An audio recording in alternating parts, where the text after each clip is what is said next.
नमस्कार, मैं प्रवीण अलावत हूं। आप 90 डिग्री देख रहे हैं। सत्यलोक आश्रम की मैनेजमेंट की करतूतों को लेकर आज हम एक ऐसा खुलासा करने वाले हैं। न केवल सत्यलोक आश्रम की मैनेजमेंट से जुड़े हुए भक्त बल्कि हरियाणा और देश भर से देख रहे अन्य लोगों के पैरों तले की जमीन है वो खिसक जाएगी।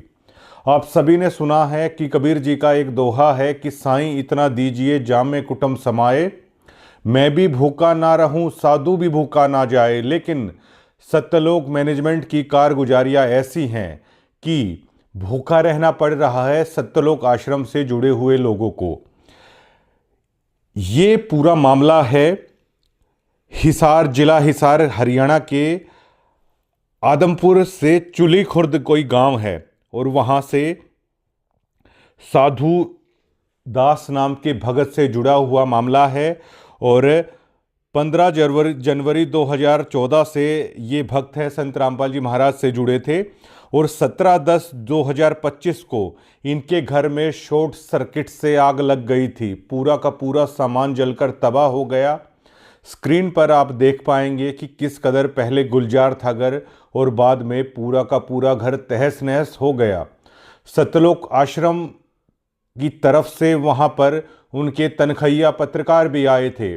जोर शोर से अन्य भक्तों की और हरियाणा के अन्य लोगों की सिंपैथी बटोरने के लिए, गांव की सिंपैथी बटोरने के लिए बड़े बड़े दावे किए गए थे। लेकिन ये कहानी जब आप साधु दास के जुबान से सुनोगे तो आपको रोना आ जाएगा।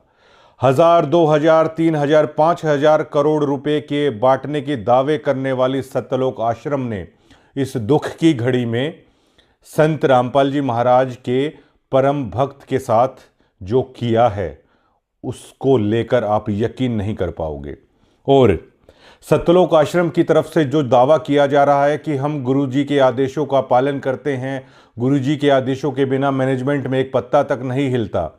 इन्हीं साधु दास ने संत रामपाल जी महाराज से प्रार्थना की थी और संत रामपाल जी महाराज ने आदेश दिया था कि भक्त का घर पहले से भी अच्छा बनाइए।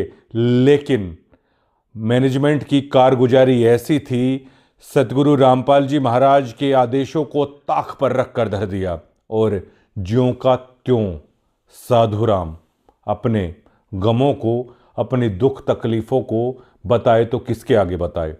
अब गांव वाले साधुराम का मजाक उड़ा रहे हैं कि आपके गुरुजी के बारे में दावे किए जा रहे हैं, हजारों करोड़ों रुपए की राहत सामग्री दे रहे हैं, घर बनवा रहे हैं, आप तो इतने पुराने डिप्यूटी हैं, आपका क्यों नहीं हुआ।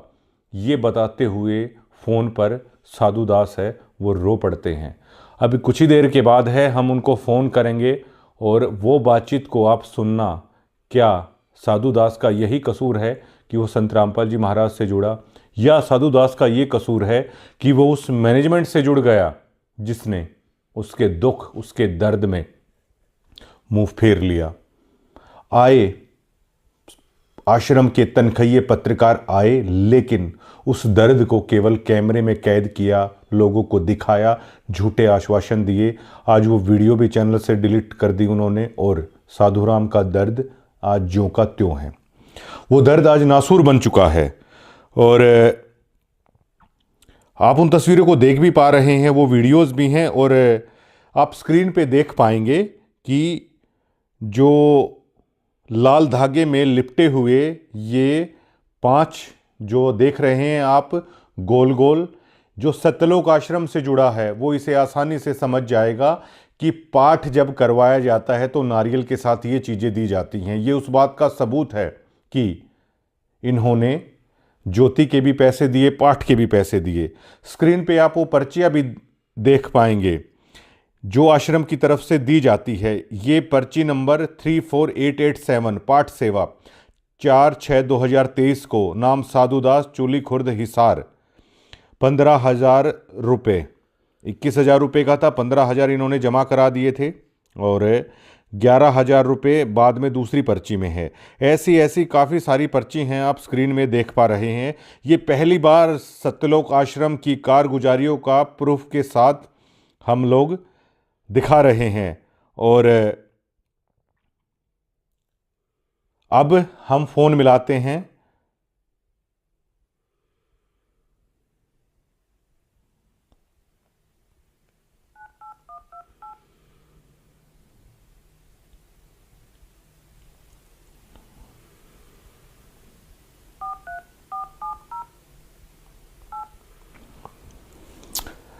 आप सिहर उठेंगे साधुदास की ये कहानी सुनकर।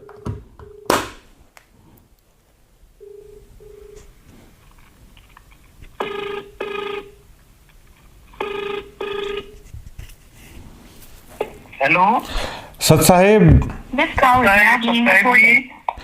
अच्छा, आप आदमपुर चुली खुर्द से साधुदास बोल रहे हैं जी? हाँ जी। अच्छा, मैं ये जानना चाहता हूँ कि आप संत रामपाल जी महाराज से कब जुड़े थे, और हमें जैसे पता चला है कि सतलोक आश्रम की तरफ से दावा किया गया था कि आपके घर में शॉर्ट सर्किट हुआ था, लेकिन सबसे पहले आप अपना परिचय दीजिए सर। मेरा नाम साधुदास है जी। मैं गांव चूड़ी खुर्द का रहने वाला हूँ जी।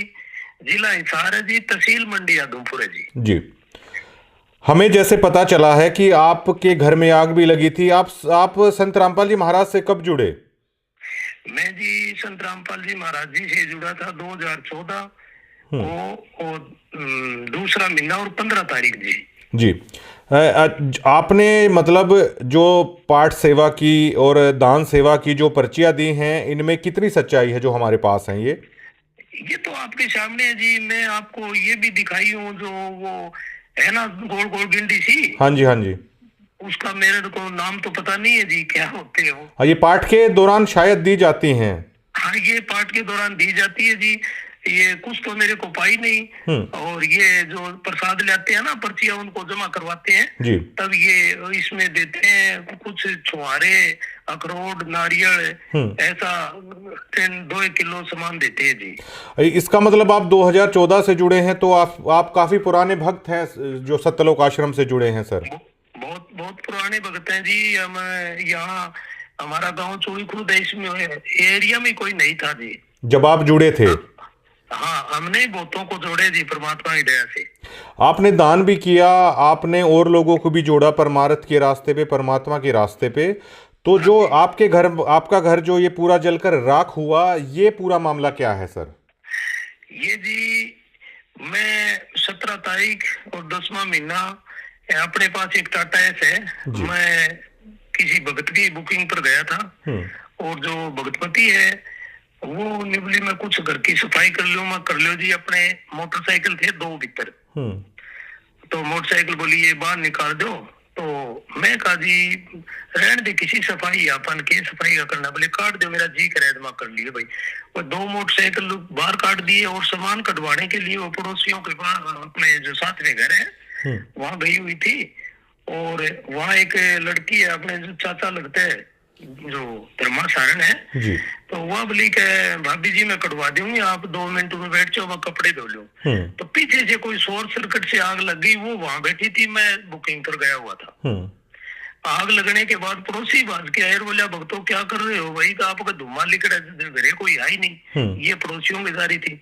जब फिर पता चला, हमारे गाँव के सरपंच साहब, उनका आमी सामी घर है हमारा जी गली में ही, तो वो भी घर पर नहीं था। उसको मेरे को तो बताया गया कि भी जो वो सरपंच के घरवाली है, उन्होंने फोन किया। वो गांव चूड़ी में गया हुआ था। वो अंता रास्ते में ही आते आते फायर ब्रिगेड को फोन किया। फिर गांव वाले इकट्ठे हो गए, गांव वालों का भलाओ, पड़ोसियों का। उन्होंने मान लिया जल तो गया, फिर भी उन्होंने कुछ सामान जो बैटरी है हो रही है जलती आग में ही काटे थे। जो आपका जो आशियाना है, मतलब पूरी तरीके से जलकर राख हुआ, उस वीडियो में भी साफ साफ उस फोटोज में हम देख सकते हैं। बिल्कुल जल के नष्ट हो गया जी। अच्छा, अब मुझे जहां तक पता चला है, क्या इसको लेकर आपने संत रामपाल जी महाराज से ये अरदास की थी घर के लिए, और क्या उन्होंने आदेश दिया था मैनेजमेंट को कि ऐसे ऐसे भक्त का घर जो जला है वो बनवा देना चाहिए? वो मैनेजमेंट ने उस आदेश का पालन नहीं किया। इसके बारे में कितनी सच्चाई है इन दावों में? देखो जी, मैंने पहले तो गुरुजी से बात नहीं की। पहले मैं जो ये गांव में पाइप देते हैं ना, हाँ, उनको पाइप पाइप दीवाने गया था आग लगने से पहले, जी। गांव चोड़ी कला में जी। ठीक है जी। और ये आग लगने के बाद में फिर मैंने सोचा अभी गुरुजी सबका ही कर रहे हैं, कोई पाइप देनी है, किसका मकान बनवाना है, तो अपना घर जल गया, गुरुजियों से बात कर लें या प्रार्थना लिख के भेज दें। तो मैं गया था बरवाड़ा जी, और सरपंच साहब भी मेरे साथ गए थे। सरपंच साहब मेरे साथ गए थे, उन्होंने आपकी जो वो पैड होती है ना वो पर्चा, उस पर लिख के दिया भी ये हमारे गांव का साधुदास बहुत पुराना भगत है, और ये कोई साई पर गया हुआ था बुकिंग पर, और पीछे से आग लग गई, इस गरीब का बिल्कुल जो घर है वो जल के सवा हो गए। तो ये लिखने के बाद में जो अमन दास है उनको दिया ना, तो उन्होंने वो पर्चा उस सरपंच को वापस दे दिया। बोले सरपंच साहब इसकी आपकी जरूरत नहीं है, ये तो हमारा भगत है, इसका तो फटाफट बनेगा, तो आप दोबारा और लिखो। तो एक मेरे साथ भगत और गया हुआ था, तो उसने भी वो दोबारा लिख के पर्चा सरपंच वाला वापस दे दिया, वो उनको फिर दे दिया। तो मेरे भगत जी उन्होंने ऐसा व्यवहार किया ना, सरपंच की भी बेइज्जती करी, भाई आपकी जरूरत नहीं है। तो मेरे को कुछ शक हुआ, मैं कह रहा ये कुछ गड़बड़ कर रहे हैं, मेरे वो बेईमाना लगा लो या भाई मेरे मन में फर्क हुआ भगत जी। फिर मेरे को ये लगा कि भाई आप परमात्मा से बात करूं तब मेरा शांति हो। तो भगत जी मैंने गुरुजियों से वहां जाके कुछ ये अन्नपूर्णा मुहिम का जो मकान बनते वो काम चल रहा था। मेरे को किसी भक्त ने बताया कि 4 बजे फोन आएगा, ये इस बात का मेरे को भी पता है, क्यों हम जाते थे, ये लोगों के जो मकान बनते हैं वह हम फ्री में ही काम करवाते थे भगत जी, और साथ में गाड़ी भी ले जाते थे। तो भगत जी वहां गए, वहां मैं प्रिंकल दास है उसको मैं बताया भगत जी ये बात होगी, उनको पता तो था ही। तो बोले भगत जी कोई बात नहीं, गुरुजियों से बात कर लो। वो इतनी बार में भगत जी गुरुजियों का फोन आ गया जी। मैंने कहा परमात्मा ये बात हो गई, दास का सारा घर जल गया और भगतमती रो रही है। बोला बेटा जान बची तो लाखों पाए, फिर क्या बात हुई, कोई बात तो नहीं, परमात्मा की भक्ति करो। और प्रिंकल भाई यूं काम कर बेटा, भगत का पहले से घर बढ़िया बना दे, और जो जले वो सामान पहले से ज्यादा कर दो जी। अरे बेटा क्यों घबराओ, घर पहले से ठाठा कर देंगे। वहां से मैं आ गया भगत जी। आने के बाद में वो फतेहाबाद जिला है, वो प्रिंकल दास ने हिसार ये कोऑर्डिनेटर है कि मेरे को तो पता नहीं, मनोज दास इसके पास वो जो वीडियो रिकॉर्ड है वो सेंड कर दी जी। मैं बोला भगत जी ये तो पहले इनको पता है, ये तो संभाल ही नहीं रहे। बोले आप इनसे बात करना। तो मैं मनोज ने मैं कह रहा भाई एक बात था, आगे तो देखो आ रही यार, आए नहीं आप हमारे घर में। बोला भाई साहब टाइम नहीं लगेगा, टाइम लगेगा तब आ जाएंगे। मनोज दास जो महाराज जी के छोटे बेटे हैं वो नहीं, जो मनोज है सीसा का। अच्छा सीसा, शायद गुरुजी के लड़के नहीं है ये। और अमन दास इसको मैं जानता नहीं, ये रोहतक के कहाँ के है। हाँ हरियाणा कोऑर्डिनेटर है अमन दास, हरियाणा कोऑर्डिनेटर। तो इन के बाद दूसरे या तीसरे दिन मैंने फोन कराया भगत जी, तो इन्होंने जवाब दिया कि गुरुजी ने कहा कि रामजादा ऐसे ही करता है, इसका कोई जरूरत नहीं है। मैं बोला भगत जी ऐसी बात, गुरुजी भगवान है वो, उन्होंने मैं बात करी तब उन्होंने ये बात कही, तो दोबारा ऐसी बात नहीं बोलेंगे वो जी। और बोले आपके पास तो मोटरसाइकिल है, टाटा हैस है। तो मैं बोले भाई ये किस्तों की है, और जो भी मैं साधन ले आया हूँ, मैं आश्रम में फोन किया हूँ, फोन करवाने के बाद में 25,000 रुपए पाट के दिए मैं हर साधन के, और इनकी किस्त भी भरता हूँ। मेरे परमात्मा की दया से सब कुछ है, लेकिन अब मेरे यह जो झोपड़ी है इसमें आग लग गई। मैं आपसे ये नहीं कह रहा मेरे पास साधन नहीं, साधन है ही, गुरुजी ने साधनों भी तो नहीं किया ना। अच्छा इन्होंने ये कहा कि गुरुजी ने कहा है कि ये हरामजादा तो इसी तरह करता रहता है। हाँ ये बात कही है, और जबकि मैं जेल में भी मेरी गुरुजियों से बात हुई है, मेरे बहुत लाड करे भगत जी। गुरुजी को लेकर तो शायद कोई यकीन ना करे कि संत रामपाल जी महाराज भी कभी ऐसा बोल सकते हैं। नहीं भगत जी, गुरुजी कह नहीं सकते ऐसे जी। गुरुजी अंतर्यामी है, मेरे को ये भी पता है भगत जी कि जो गुरुजी ने कहा नहीं कि बेटा तेरा जाओ भी प्रिंकल दास इसका पहले से ज्यादा घर भर दो, और बेटा घबराने की जरूरत नहीं। तो मेरे को ये भी विश्वास है इन्होंने तो जो चाल चलाई है वो चल गई, पर बाकी भगत जी मालिक तो करेंगे। तो जब और इन्होंने क्या क्या इस मुद्दे पर आगे आप बता रहे थे उसे कंटिन्यू कीजिए। मैं भगत जी धनाना आश्रम में भी गया जी, तो इन्होंने ये कहा कि भाई आप हमको पता चले है कि आप गुरुद्रोही हो, पवन से मिले हो। अच्छा। मैं बोला भगत जी फिर मेरे को वहाँ आप मेरे को बुरा बताओ, मेरे को रीस आ गई भगत जी। जी। मैं बोले भाई आपको कौन गुरुद्रोही बता रहे हैं, कौन पवन दास है, मैं तो भाई साहब से किसी मिले ही नहीं, जानता ही नहीं, मेरी बात कराओ। तो उन्होंने बात भी नहीं कराई। बोले कोई बात नहीं भगत जी, आप मिले नहीं हो तो फिर क्या बात है। बोले आप परमात्मा से माफी मांगो। मैं किस चीज की माफी मांगू बताओ। परमात्मा से 100 बार मांगू, मेरा ही घर जड़ा, मैं क्या किस चीज की माफी मांगू। माफी मांगो आप, मेरी परमात्मा से बात हुई है या मेरी दोबारा बात कराओ, मेरी संतुष्टि हुई जी। तो इन्होंने भगत जी ये बात नहीं की।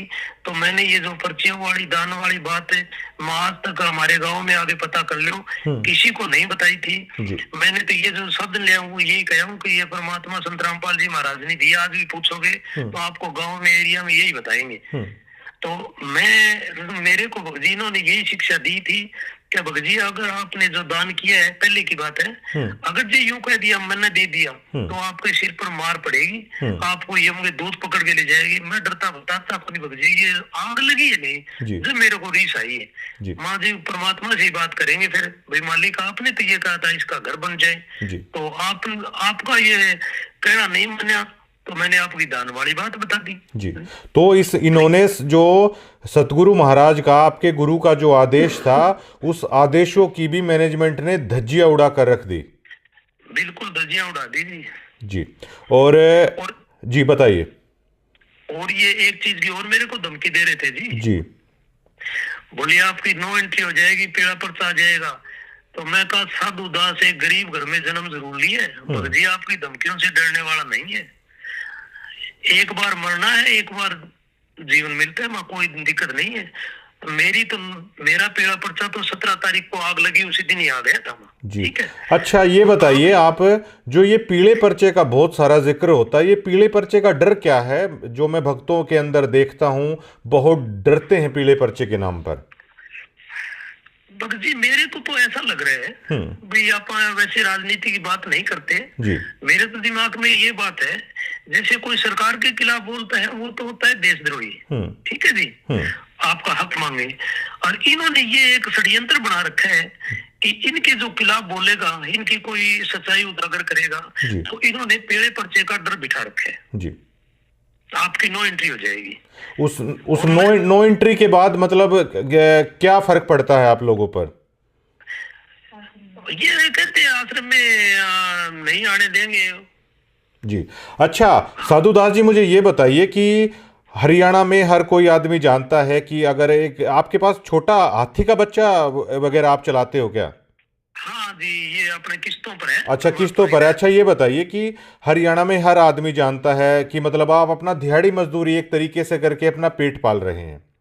खूब जानते हैं भगत जी, खूब जानते हैं जी। अच्छा ये बताइए आप, तो ये जो आप दान करते थे, आपने काफी सारा दान भी किया है परमात्मा के नाम पर, तो एक दिहाड़ी मजदूरी करके मतलब आप इसका मतलब आपने तो बड़ी मशक्कत से वो पैसा जोड़ के दान में किया है, आपकी तो खून पसीने की वो कमाई थी। भगत जी 2 रुपए ब्याज के लेके भी किया है, जो ब्याज वाले अभी तक मांगते हैं पैसे। अच्छा जो पाठ और जो आपने बाकी दान की जो सेवा की है। हाँ भगत जी इन्होंने ये शिक्षा दी थी जी कि एक हिसार के अंदर ऑटो वाला है। अच्छा। ऑटो वाले का जो किस्तों का जो लोन था वो पूरा हो गया, उसने दोबारा लोन लेके इकट्ठे आश्रम में 2 लाख रुपए दे दिए, ऑटो चलाता है वो। तो आप क्या नहीं कर सकते भगत जी? देखो कि ये ऐसी प्रेरणा करते हैं भक्तों के अंदर जी। ये कौन करता है ऐसे? ये भगत जी ये भक्तों में फैलाते हैं बात। अच्छा। भक्तों के अंदर जिक्र करते हैं और वो फिर एक दूसरे के आगे करते हैं। मैं तो समझ गया भगत जी, क्या पता ये आग कोई भलाई नहीं लगी हमारे। और भगत जी आप यहाँ आके पता करोगे नहीं जी, तो आपको दोनों गांव में, हमारा गांव चूड़ी कला और खुर्द साथ में मिलता है ये जी। सरपंच 2 है, पंचायत 2 है इनकी। बाकी आप आगे पूछोगे नहीं तो आपको ये बताएगी भी ये बहुत पुराना कट्टर भगत है जी। हाँ वो तो आपसे बात करके भी लग रहा है, और आपने जो चीज़ें प्रोवाइड कराई हैं वो उसके पुख्ता सबूत हैं। अच्छा ये बताइए कि जो सतलोक आश्रम में जो लोग दान कर रहे हैं, आप दान के प्रति इतने जागरूक हैं, ये इतना दान आप मेहनत मजदूरी करके या ब्याज पे भी उठा के, ये किस प्रेरणा से मतलब आप लोग करते हैं? ये भगत जी ऐसे बताते हैं कि जैसे बोले 5 यज्ञ होते हैं, जी दान धर्म और ये जो ये 5 यज्ञ बताते हैं हवन, जी इससे करवाते हैं ये। और एक और भक्त जी मेरे को तो शंका हो रही है, कभी हमने ये बताते हैं कि गुरुजी ऐसे बताते हैं आपने कार की, कोठे की, बंगले की सोच नहीं करनी है, तो मेरे को तो शक ऐसे हुआ भक्त जी जो दास का घर जला जी 17 तारीख 10वां महीने को, जब तो इन्होंने मनोज दास है, मैंने बोला भाई आपका नाम खंड है, मैं कहा तेरे को कैसे पता चल गया भाई नाम खंड है, मेरा घर जल गया। तो मैं कहा भाई मनोज मेरे को ये बता, जो मार्बल सिटी के अंदर गुरुजी की लड़की का मकान है और उसमें करोड़ों का माल जला है, मैंने सुना है उनको उन्होंने ही कोई औरों ने उनको निकाला है, उनकी जान बची है मसा मसा। तो वहां भगत जी आप यूं कह रहे हो कि भी ये तो परमात्मा की लीला है, तो वहां मालिक की लीला है, यहाँ नामखंड है, का नामखंड है। तो आप ये बताओ मेरे को, संत रामपाल जी महाराज आप हो या संत रामपाल जी महाराज जो 2 नंबर जेल के अंदर बैठे हैं वो है? मैंने इनको बहुत फटकार लगाई भगत जी मैं, और वो जो बलवान मास्टर जी है ना वहाँ भिवाड़ी आश्रम में जी, उनके पास भी मैं गया था। मैं कहा भगत जी गुरुजियों में जो ये आदेश है उनकी ये धज्जियां उड़ा रहे हैं। तो भगत जी मेरे को तो एक बात समझ में आई है कि नीचे से लेकर ऊपर तक ये सब मिले हुए हैं, इन्होंने एक षड्यंत्र बना रखे हैं।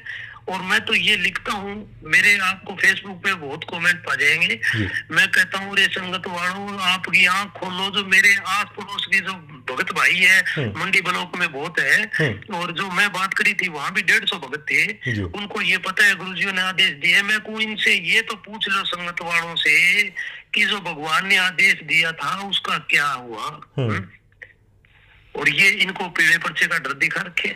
अच्छा साधुदास जी मुझे एक चीज और बताइए कि जब आपने नाम लिया, मैंने ऐसा सुना है कि संत रामपाल जी महाराज अपने भक्तों को राजनीति से दूर रहने की शिक्षा वो देते थे। हाँ जी। आज आश्रम में भी बहुत सारे राजनेता आते हैं और मुझे ये भी पता चला है चुनाव के दरमियान भी गुरुजी का आदेश बता के या रैलियों में भी गुरुजी का आदेश बता के भक्तों को भेजा जाता है। इन बातों में कितनी सच्चाई है? क्या महाराज जी राजनीति से दूर रहने की शिक्षा अपने भक्तों को देते थे और आज क्या हो रहा है? महाराज जी आश्रम में होते थे ना भगत जी, तो मैंने 2014 में नाम लिया हूँ, पहले का तो मेरे को पता नहीं जी। वहाँ इतनी तक थी, अगर कोई राजनेता है ना उसकी आश्रम में एंट्री नहीं थी। अच्छा। हाँ, और जो अभी है नहीं भगत जी, आपको एक और गुप्त बात बताऊं मैं, हमारे गांव में सरपंची का इलेक्शन हुआ था। अच्छा। और गुरुजी के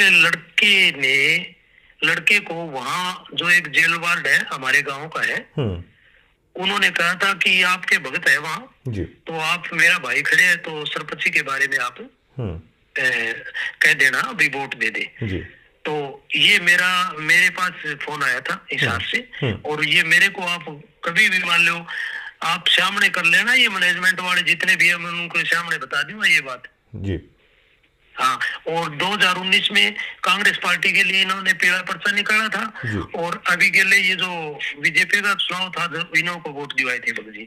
और ये मूर्ख इतने हैं, मेरे को तो इन पर रीस भी आती है भगत जी, संगत वालों पर जानबूझ साची तजार करे झूठे से ने ऐसे की संगत प्रभु सुपने में ना दे। इनको जानबूझ के ये मान लो जो सच्चाई है उसको तजड़ लग रहे। मैं इनसे पूछता हूँ कि भैया हमने कहा कि नहीं कहा ये जो वोटों के लिए ये कहने लगे, परमात्मा तो ऐसे कहते हैं कि अगर घर का भाई खड़ा हो जाए नहीं उसको वोट दे दे, उसकी सपोर्ट नहीं करनी है, उसके साथ गांव में नहीं फिरना है। बताओ, तो ये बात है भगत जी। और क्या हमें ऐसा पता चला है कि जो समाज है वो आपको ताने देता है, आपके गांव के आसपास के लोग, कि आपके आश्रम वाले तो दावा कर रहे हैं कि इतने लोगों के घर बना दिए, हजारों करोड़ की राहत दे दी, आपका घर जलकर राख हुआ, आपका क्या हुआ? क्या आप लोगों को इस तरह के ताने दिए जाते हैं? ताने दिए जा रहे हैं भगत जी। यहाँ आश्रम से कुछ लोग आए भगत जी, भगत आए तो जैसे हमारे घर में मांझा गुदड़े जो भी है शोर छोड़ ये सब जल गए, राख हो गए। तो हमारे गांव के पास एक मराना है 6 किलोमीटर, वहां से कुछ भक्तों ने मेरे पास शोड़ मांझे ले आके छोड़ दिए। जी तो ये 2-3 दिन बाद में आए। जी आग लगने के बाद में शायद 10-15 दिन भी निकल गए होंगे। तो आने के बाद में एक लेडीज थी, मेरे को पता नहीं कौन ही हुआ, मैं यहाँ था नहीं, मैं बुकिंग पर गया हुआ था। जी तो इन्होंने क्या है, आपके मांझे बच गए, आपके फलानी चीज बच गई। जी तो गांव के सरपंच और हमारे पड़ोसी थे, उन्होंने कहा कि आप ये कह रहे हैं इसकी यह चीज बच गई, इसकी यह चीज बच गई, ये जो है ये तो पड़ोसियों ने लाके दिए इसको, मांझे दिए। मांझे मांझे क्या होता है जी? मांझे क्या होता है, थोड़ा सा आप समझाएं तो। बिस्तर, और ये खाट खाट, होती है, अच्छा मंजी, चारपाई। ठीक है जी, हाँ, मंजी, मंजी बोल देते हैं। हाँ हाँ हाँ मंजी बोलते थे ठीक जी। ठीक तो उन्होंने भी इनको धमकाया भगत जी। जी फिर बोले आपके पास ये छोटा हाथी है, मोटरसाइकिल है। तो ये हमारे जो पड़ोसी है ना, उन्होंने कहा था कि ये जिंदल की फैक्ट्री का मालिक है जी ठीक है, इसका घर जला हुआ है, इसे बनाओ तो ठीक है, वरना यहाँ 5 किलो चीनी लेकर मत आना। अच्छा अच्छा हाँ, तो ये भगजीज वहां जाके ज्यादा वकालत करी, तो इन्होंने गांव वाले सरपंच और ने इन्हें धमकाया और था जी। हाँ। फिलहाल मतलब जो देखिए, आपके बच्चे भी हैं, आपकी धर्मपत्नी भी है, आप लोगों के साथ ऐसा हुआ, तो एक परिवार के तौर पर मतलब आप कैसा महसूस करते हैं कि आप लोग क्या सोच के जुड़े और मतलब किस तरीके से चल रहा है? एक परिवार के तौर पर आप कितना टूट चुके हैं इस घटना के बाद? जी टूटे के को मैं इतना टूट चुका हूँ कि जो अपने 2 बच्चे हैं जी, मैं उनको भी ये कहता था पढ़ाई की कोई जरूरत नहीं है, आप माला काटो जी, परमात्मा सतलोक में ले जाएगा जी, ठीक है। अब वो ही यूं कहते हैं बच्चे मेरे को कि पिताजी आप ये कह रहे थे माला काटो है, आपको सतलोक में ले जाए, सतलोक में तो आप कद जाओगे, अपना तो घर है झूपड़ी और बुड़गी जी, और इसकी गुरुजियों की जो परमात्मा धरती पर आ रहे हैं उनकी ये मैनेजमेंट आ रही कौन चलन दे, तो सतलोक में ये कैसे ले जाएंगे? ये वो तो अंतर्यामी, उनको पता नहीं है, इन मैनेजमेंट वालों को धमका नहीं सकते भाई ये कैसे कर रहे हैं। आपकी सुन के मैं भी मतलब अंदर तक हिल जा रहा हूँ, तो मैं समझ पा रहा हूँ कि आप लोगों पर क्या बीतती है। तो ये जो मैनेजमेंट को आप किस तरीके से देखते हैं? क्योंकि ये लोग दावा करते हैं बिना सतगुरु महाराज की आज्ञा के, बिना पत्ता भी नहीं हिल रहा, ये इस तरह के दावे करते हैं, तो आप क्या सोचते हैं? ये बेमतलबी बकवास है भगत जी। इन्होंने ये एक बिल्कुल 1001% धंधा बना रखे। शादी होती है, 2 बच्चों की रमैनी होती है, ये ऐसी उन पर प्रेशर डालते हैं कि लड़के वाले 2 पार्ट लगवाए, लड़के वाला 2 पार्ट लगवाए। ये दावा किया जा रहा है कि फ्री में हो रहा है सब कुछ। कुछ नहीं हो रहा भगत जी फ्री में। मेरे पास सबूत है, सारनाम लेने गया था, 25,000 रुपए के 2 पार्ट लगे, 25-25 की। आप कहाँ से लाएंगे फिर 2 सदस्यों का 50,000 रुपये? आप सारनाम लेने गए? मैंने तो सतलोक में जाना था, हमने तो ब्याज कुछ ब्याज पर लेकर कुछ ये छोटे हाथों की कमाई से कर करके दे दिए। घर बनाने की सोची नहीं, घर का हाल देखो तो हिसाब होता है। अब मेरे को ये जो कुछ गिने चुने भगत है जो वहाँ खाने के लिए जाते हैं, वहाँ कुछ देते तो हाथ नहीं। हमारे गांव में भी है ऐसे भगत, तो मैं उन्होंने कहा भाई मैंने तो लाखों रुपए लुटाए वहाँ, अच्छा। आपको क्या भाई थाने रीस क्यों आ गए? थाने रीस की मैं देव हाथ कौन था, मैं तो दे रहा क्यों जब मैंने रीस। अच्छा आप ये बताइए आप साधुदास जी कि सतलोक के नाम पे, सारनाम देने के नाम पे पाठ का लिया जाता है, क्या भक्त ऐसे होते हैं वाकई में कि सारनाम देने का अगर ये 2 लाख रुपए लेने लग जाएं तो क्या भक्त फिर भी देंगे? भगत जी कोई देना रहा वो तो दे ही सके, बाकी मैं तो जो यहाँ जोड़े हूँ नहीं भक्तों को, अब मेरे को आगे जो बूढ़ी ठहरी लुगाइयां हैं वो उनमा देती है, कोई मौसी है, कोई ताई है, कि बेटा तुमने हमको वहां फंसाया। उन्होंने कोई 10,000 कोई 5,000 जो जोड़ती है पेंशन की, और जो बूढ़ा पेंशन मिलती है, हाँ जी, तो वह भी उन्होंने आश्रम में दान कर दिए भगत जी। उनकी ऐसी हालत बना रखी इन्होंने। और मैं तो ये कह रहा हूँ कि भैया समय रहते जाग जाओ। मैं भगत जी 2001 में संत राम रहीम से नाम लिया था। अच्छा। हकीकत की बात है भगत जी, वहाँ इतना लूटा नहीं जाता था जो ये 2 गुरमीत राम रहीम जी के यहाँ, हाँ वहाँ लूटा नहीं जाता था। हाँ ठीक है, उनका एक धंधा है, उनकी दुकान है, दुकान से मॉल सामान मिलता है। फिर बाकी इनसे अच्छा तो वही है भगत जी, मॉल तो ले ले सामान, कोई कंडीशन तो नहीं आप इतने दे दो। अच्छा। शादी तो वहां भी होती है लड़कियों की, अच्छा, उस पंथ को छोड़ के, धन धन सतगुरु को छोड़ के आप गुरु महाराज संत जी के पास आए थे आप? हाँ जी। आप अब इनके अच्छा मुझे ये बताइए, आपको परेशानी इस मैनेजमेंट के लूट के धंधे ने किया या संत रामपाल जी महाराज जी में कोई कमी है? आप ये भी बता दीजिए सर। संत रामपाल जी महाराज में कोई कमी नहीं है जी। जी। ये मैनेजमेंट है नहीं, इन्होंने बगजी भाई इनके ऊपर सर पर काल बैठे हैं। अच्छा। और आप देख लेना, परमात्मा ने जितनी अपने को सांस दी है तो इनका ऐसा हाल होगा, ये याद रखेंगे, देख लेगा। ये बगजी ऐसा बुंदा हाल करते हैं, ये जैसे इसी बड़ी बड़ी गाड़ियां निकालते हैं। और ये मान लो जैसे ये गाड़ियों में आते हैं, बड़ी बड़ी गाड़ियां लेके आते हैं और हमको कहते हैं कि आपने कारगिरी इनकी जरूरत नहीं है, और हमको ये कहते हैं दान का बताना ही नहीं है। अच्छा। आप ये सोशल मीडिया पर और बड़े बड़े एमएलए सरपंच जो विधायकों को बुला कर ये बड़ा वो लड़कियों का डांस होता है, वहाँ ये उनको इनाम देते हैं। मैंने देखे कई वीडियो में, पैसे भी देते हैं खूब। तो ये हम नहीं दे सकते, इससे अच्छा तो हम आप दे देते गरीबों को। अच्छा, ये बताइए कि आप 2014 से जुड़े, तो 2014 के बाद से आपकी कंडीशन ये है कि आपका घर जल के राख हो गया। तो ये जो लोग हैं इनकी कंडीशन क्या है? ये तो बहुत महंगी महंगी गाड़ियों में चल रहे हैं।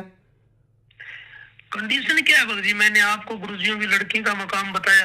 ये ये 2014 में ये किस हालात में थे? आज तो मतलब इनका लाइफस्टाइल अगर आप देखेंगे तो आप अंदाजा नहीं लगा सकते कि कैसे हो रहा है सब कुछ। तब ये बगजी ये भीगी बिल्ली थे। अच्छा। नहीं था इनके पास जब संत जी थे, जब गुरु जी बाहर थे। हाँ, तब कुछ नहीं था इनके पास। अच्छा। हाँ, और गुरुजी थे वो तो आमी सामी बात हो करती। परमात्मा इनको अब इनको पता नहीं है बगजी भी परमात्मा अंतर्यामी हो, वो वहां भी बैठा आपको देख रहे हैं जी। इन्होंने मेरा तो सबसे ज्यादा बगजी भाई, आप कह रहे हो नहीं भाई, मेरे को भी अंदर से न्यू महसूस होता है कि भी ये जो संगत है, बेचारी भोली संगत है, इनका क्या बनेगा? मैं तो इनसे निकल गया, मैं तो परमात्मा आएगा तभी बात करूंगा। अच्छा, ये बताइए कि क्या आप मानते हैं कि जो ये संत जी से जुड़े हुए मैनेजमेंट के लोग हैं आज जिस तरह की लग्जरी लाइफस्टाइल जी रहे हैं, तो बिना मेहनत की बजाय आप लोगों का दिया हुए पैसे पे ये सभी हो रहा है? कितनी सच्चाई मानते हैं आप इस बात में? 1001% है बगजी जी। और ये एक बात और बताऊं बगजी। हाँ जी। ये झूठा दावा करते हैं कि भी जो संत रामपाल जी महाराज के जो ये बेटा बेटी है, ये किसानों के खेत में बैठे हैं और जो अब बाढ़ के टाइम आते हैं, ये बिल्कुल झूठी बातें हैं। ये कुछ हासिल करना चाहते हैं, मेरे को तो पता नहीं, या राजनीति में आते होंगे। और बाकी ये महंगे महंगे स्कूलों में पढ़ते हैं। ये सब इनके काम हाई लेवल के चलते हैं मगजी। ये लोग दिखावा करने के लिए आते हैं। और बाकी जैसे ये अन्नपूर्णा मुहिम के द्वारा मकाम बनते हैं, ये अगर इनको फोटो बनवानी होती हो तो एक एक चक ले गए, और वरना ये तो हाथ ही नहीं लगाते जी। बताओ। अच्छा, ये बताइए कि आपके दिल पे क्या बीतती है जब लोग आपको ताने देते होंगे कि संत रामपाल जी महाराज से जुड़ के आज आपके हालात क्या हैं, तो आपकी मनोस्थिति क्या होती है, आपकी, आपके परिवार की, आपके बच्चों की? तो मतलब क्या चलता है आपके अंदर जब लोग ताने देते हैं आपको? बगजी चलता ये है कि जैसे 2014 से जुड़ा था जी है, अब लोग कहते हैं कि तू संत रामपाल जी महाराज की खातिर ऐसे कहता था, ऐसे कहता था। क्यों? जो हमारे गिरी पंथ का एक डेरा है चंडीगिरी का, तो यहाँ एक वो मनसागिरी जी थे, फौजी थे महात्मा, तो उनके साथ मेरी लड़ाई भी हुई थी। उन्होंने कहा था कि भाई ये आपने पुस्तक बांटी तो आपको ये कर देंगे, ये कर देंगे। तो उनके साथ मेरी खूब लड़ाई हुई थी। उन्होंने कई दिन से वो गाना भी चलाया था जो वो वहाँ केदारनाथ में बाढ़ आई थी ना, लोग मरे थे। हाँ। उसके नाम पे और गुरुजियों के नाम पर उसके वो सेम गाना निकाला था। हाँ। तो मेरी बहुत गुरुजियों के जो सत्संग लाइन है जी, जो नाम दीक्षा देते हैं, मैं यही कहता था संत रामपाल जी महाराज पूरे विश्व में ही एक ये तत्वदर्शी संत है, और कोई धरती पर ज्ञान है ही ना इनके सिवा। तो मेरी बहुत उमंग थी बगजी, भक्तों को बहुत जोड़ता था, गाड़ी में ले जाता था। और वो उन उमंगों पर इन्होंने हमारे गांव में या एरिया में मेरे को बोलने जो का नहीं छोड़ा, और लोगों ने मेरी मजाक बनाई है कि ले ले टिंडे ले लिए कितने। मैं एक भी उनको कहूँ भाई गुरुजी ठीक है, ये कर रहे हैं गलत सारा गुरुजी। जी। तो इन लोगों का कहाँ ठिकाना बनेगा जब आप जैसे श्रद्धावान की श्रद्धा को इन्होंने तहस नहस कर दिया? क्या मानते हैं आप? ठिकाना बनने लग रही है भक्ति, जो इनके जो संगत जुड़ी हुई है, जैसे आपने सोजत का देखा होगा, वहाँ तो एक बच्चे की मौत हुई है, एक वो जो उसकी माता जी है कौन है वो, उनके भी कोई टाबर टिकर होने वाला था, वो भी मेरे जान में अभी बीमार है, वो झटका लगे। हाँ, आज भी एक्सीडेंट में आश्रम में आए हुए थे राजस्थान के कुछ किसान या जाट नेता थे, तो उनकी भी आज एक्सीडेंट में मौत हुई है। ये भी मामला काफ़ी चल रहा है। अच्छा सर, ये बताइए, ये और मुझे बताइए आप, क्या आप इस पूरे मामले में जो मैनेजमेंट है, क्या वो जातिगत भेदभाव क्या होता है वहाँ पर? क्या आप ये मानते हैं आपके मामले में कोई जातिगत भेदभाव भी हुआ? जातिगत भेदभाव भक्ति, जैसे इनको हमारे जो घर है ना, हाँ जी। इनको पता चला कि भी ये एक दानक समाज से, दानक जाति से बिलोंग करता है जी। तो इन्होंने उस परमात्मा के आदेश को ही खारिज कर दिया इन्होंने, सिर्फ इसलिए कि जातिगत आधार पर आप मानते हैं? बिल्कुल करते हैं भक्ति, परमात्मा के बच्चे हैं, झूठ नहीं बोलते। तो और जो एक और बात बताऊं भक्ति, हाँ जी, हाँ जी, जैसे फतेहाबाद एरिया में मकाम बनते हैं, हिसार जिले में मकाम बनते हैं जी, जो गुरुजियों के लिए इतने गंदी भाषा बोले, जिन्होंने बाठे मारे, हाँ, उन्हीं लोगों के ये मकान बनाते हैं, क्योंकि उनका एरिया है, ये कोऑर्डिनेटर है या कोई सरपंच के कहने से उनकी जान पहचान वालों के मकान बनाते हैं। मैं आप खुद सेवा में गया हुआ हूँ, अभी मेरे को जब तो मेरे आंखों के आगे पट्टी बंधी हुई थी, हाँ, और अपना खुद का घर जाए तब मेरी ये आंखों की पट्टी खुली है भगत। तो परमात्मा तो कहते हैं कि वो जो परमात्मा होगा, पूर्ण संत होगा, वो समदृष्टि रखेगा, वो चाहे जातिगत हो चाहे धार्मिक हो, किसी के साथ भेदभाव नहीं करेगा। तो क्या ये उससे उलट चल रहे हैं? ये समदृष्टि किमी को रखा भगत जी, कुछ ही समदृष्टि को नहीं इनकी जे, इनका जे मैं बताऊं कि थाना, अब जैसे हमारी ये वीडियो आई है जी, अब और भी आएगी, मैं रुकने वाला नहीं हूँ जी। इनका जोर चल ले तो ये गोली मार दे, समदृष्टि तो क्या नहीं रखा, ये गरीब ने खा जा दिए। आश्रम के ऊपर जो संत महाराज जी की फोटो है, उसके ऊपर लिखा हुआ है कि धानक रूप रहा करतार।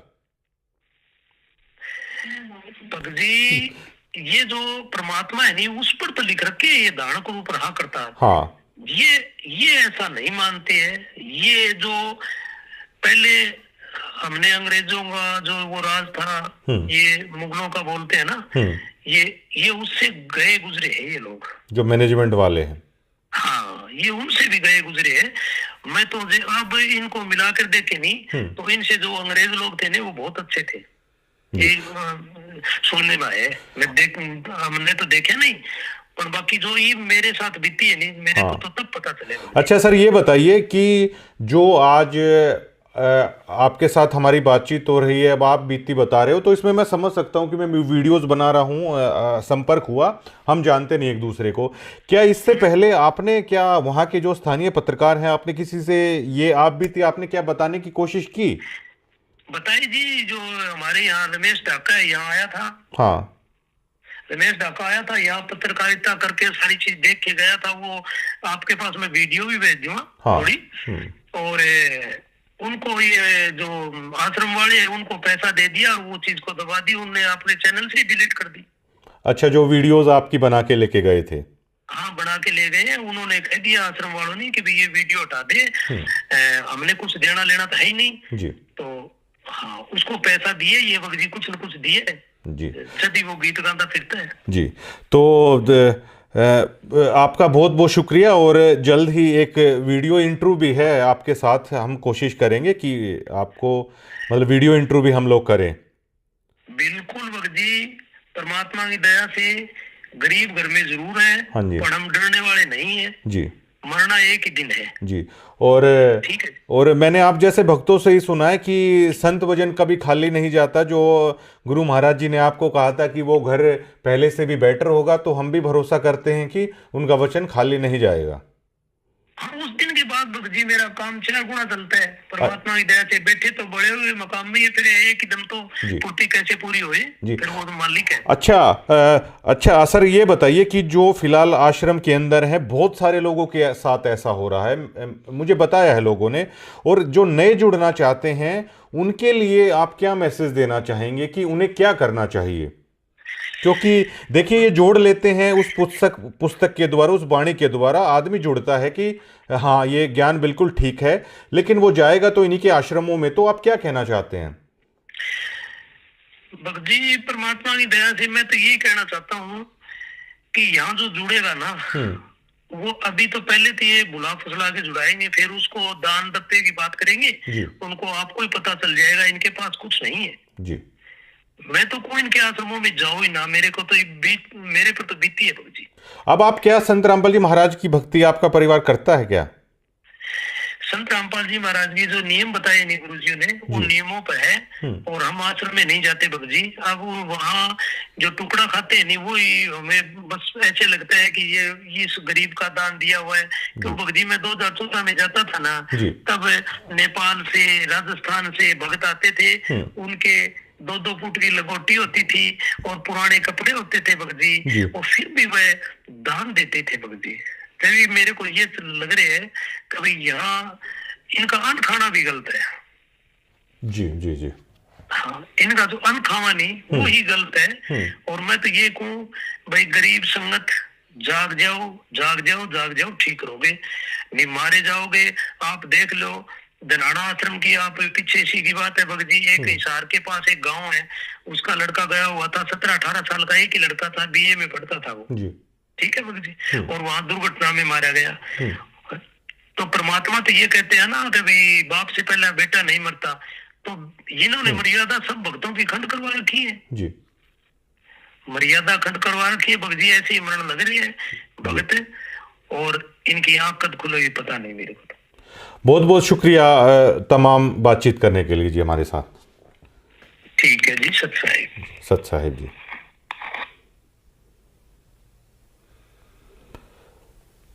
अभी आपने ये सुना कि इससे आगे कहने के लिए मेरे पास शब्द नहीं है, और अगर आपने इस साधु दास के परिवार की अगर दास्तां सुनी होगी ना, तो आज वो लोग कह रहे हैं कि लोग उन्हें ताना देते हैं, और समाज के ताने हर पल हर दिन उस परिवार पर क्या गुजर रही होगी। और जो लोग कह रहे हैं कि कमेटी संत रामपाल जी महाराज के बिना तो कमेटी कुछ करती नहीं है, गुरु महाराज के आदेशों को भी ताक पर रख दिया। ये मैं नहीं कह रहा हूँ, 2014 से जो भक्त जुड़े हैं वो कह रहे हैं, और उन्होंने यहाँ तक कह दिया कि 2 रुपये सैकड़ा पर पैसे उठा के उन्होंने दान किया, और ये कह रहे हैं कि ये दान कुपात्रों को दे दिया गया, उनके पैसों पर मौज उड़ाई जा रही है। 2014 में जिनके हालात कुछ थे, आज वो लग्जरी गाड़ियों में घूम रहे हैं, आलीशान महल हैं उन लोगों के पास, लेकिन साधु दास जैसे लोगों के घर हैं वो जलकर राख हो गए। ये अकेले साधु दास की कहानी नहीं है, पता नहीं कितने ऐसे भक्त हैं जिनकी श्रद्धा को, जिनके अरमानों को रौंद दिया गया मैनेजमेंट ने, और जिनके सपने, जिनकी श्रद्धा जलकर राख हो गई। 90 डिग्री अब उन तमाम लोगों की आवाज़ बनेगा, हम सिर्फ इतना कहना चाहते हैं। और अगर आप भी सतलोक आश्रम से जुड़े हुए हैं, कोई अपनी बात रखना चाहते हैं, फ़ोन पे बातचीत आप कर सकते हैं, वीडियोज़ इंट्रू कर सकते हैं, नाम ना बताने की शर्त पर भी आप हमें सारी जानकारी दे सकते हैं। और अगर आप ऐसा करते हैं तो आप घबराइए मत, आप उस परमपिता परमात्मा के रास्ते पर ही चल रहे हैं, क्योंकि सच के साथ परमात्मा होता है। शुक्रिया।